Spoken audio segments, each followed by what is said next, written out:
Арчилсан хувьсгалын 25 жилийн ойгоор буюу 2015 онд улсын хурлын гишүүн Батгүү Болд Бакей оюун гэрэл нар санал нэгдэж Монголын ардчлалын тулгуур үнэт зүйлсийг тодорхойлон томьёолож тэдгээр үнэт зүйлсийг хамгаалан хөгжүүлэх нийгмийн доктортой хөгжлийг хангах зорилготой хүмүүсийг нэгтгэсэн нь Монголын ардчлалын нэгдэл санаачлага юм а.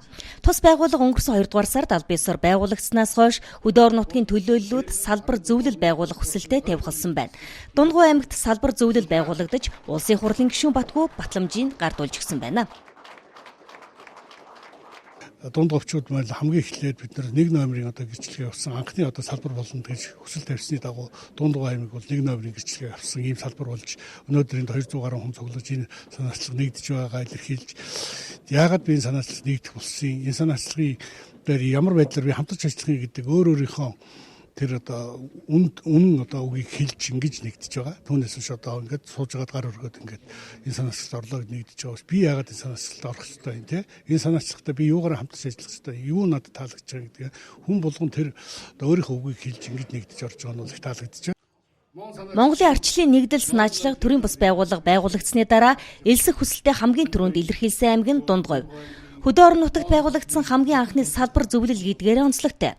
Салбар зөвлөлийн анхны хуралдаанд 200 орчим хүн оролцсноос гадна 105 хүн Монголын ардчлалын нэгдлийн санаачлагадор нэгдэж байгаагаа илэрхийлж гишүүнээр нь элссэн байна. Салбар хуралдаанаар удирдах зөвлөлийн 17 гишүүнийг сонгосон байна. За манай Дундгуй аймгийн МОН санаачлагын салбарын зөвлөл бол сая 17 оны бүрэлдэхүүнтэй байгуулагдлаа. Энэ МОН санаачлах гэдэг байгууллага аль биесээр байгуулагдсны дараа бидэд Дундгуйээс 14-ний төлөөлөлтөд МОН санаачлах удирдлах зөвлөл дээр очиж уулзаад хүсэлтэд Дундгуйт тийм салбар нэгжийг байгуулъя бид анхных нь болёо гэж хүсэлтэд илэрхийлээд ингээд Дундгуйт байгуулад өнөөдөр ингээд сарын дараа хурлаа хийгээд манайх ингээд аль биесээр баталгаажуулж байгаа юм аа.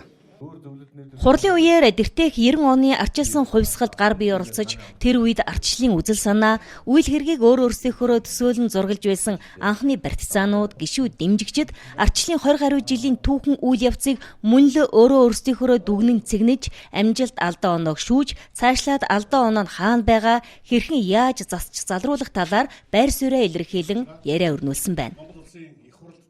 Би Дундгуй аймгийн 3 сайхан замаас ирсэн. Энэ МОН санаачлага төрийн бас байгууллага байгуулагдсанаар ардчлалын үнэт зүйлсийг хадгалж явахад үнэтэй нэмэр болох байх гэж бод. Би ер нь анхны ардчлалын партизан юм аа. 90 оноос хойш энэ ардчлалын төлөө явж ирсэн 3 сайхан сумын ардчилсан намын дарга өлзөө ятгдаг. Тэгээ ер нь бол энэ ардчлалын үнэт зүйлсийг хадгалж хамгаалж үлдэхийн тулд бид нар ганц нам биш. Ерөөсөө ийм олон нийтийн байгууллага байгуулж явах нь зөв зүйтэй болоо гэж би энэ санаачлагыг дэмжиж ирсэн юм аа.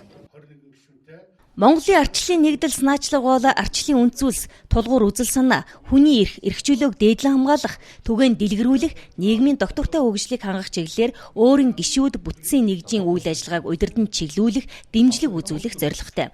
Үүнээс гадна Монголын ардчлалын нэгдэл санаачлагт намын харьяалал харгалзахгүйгээр нэгдэж, Монголын ардчлалыг хөгжүүлэх, цаашлаад нутаг орныхоо хөгжил, улс орныхоо төлөө эхийг хийж бүтээх боломж байгааг хэлсэн юм. МОН санаачлагыг үүсгэн байгуулсан бид хамгийн эхлээд дүрм дээр зарчим дээр энэ санаачлагыг байгуулсан.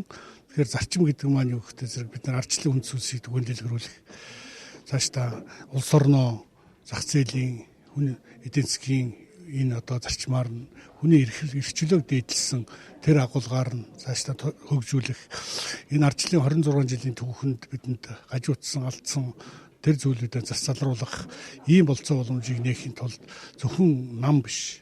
Энэ төрлийн бүс байгууллага нам болон аль нэг намын болон нам бусчуудыг игнэндээ нэгтгэж хамтаараа ярьж бүх орон нутаг газар нутагт бол нэгдсэн бодлогоор хамтарч ажиллая гэдэг ийм үүсэл санаачлагын байгууллага болж ажиллаж байгаа. Тэгэхээр энэ бол ямар нэгэн улс төрийн байгууллага биш. Энэ бол төрийн бүс байгууллага. Тэгээ энэ байгууллагууд олон аймагт байгуулагдсан. Ер нь бол Хөвсгөл аймаг, за Дархан уул аймаг, за ингээд цаашдаа Доронт, Сүхбаатар, Дорногов гэдэг аймагуудад, олон аймагуудад бол энэ байгууллагуудын салбарууд байгуулагдсан. Зарим нь байгуулагдахаар төгсөлтөд тавьсан байгаа. Тэгэхээр энэ байгууллага бол өнөөдөр сонгуул зориулсан юм уу? Аль нэг намын улс төрд зориулсан ийм байгууллага огт бишээ гэдэг би юуны өмнөөс онцлж хэлмээр байна.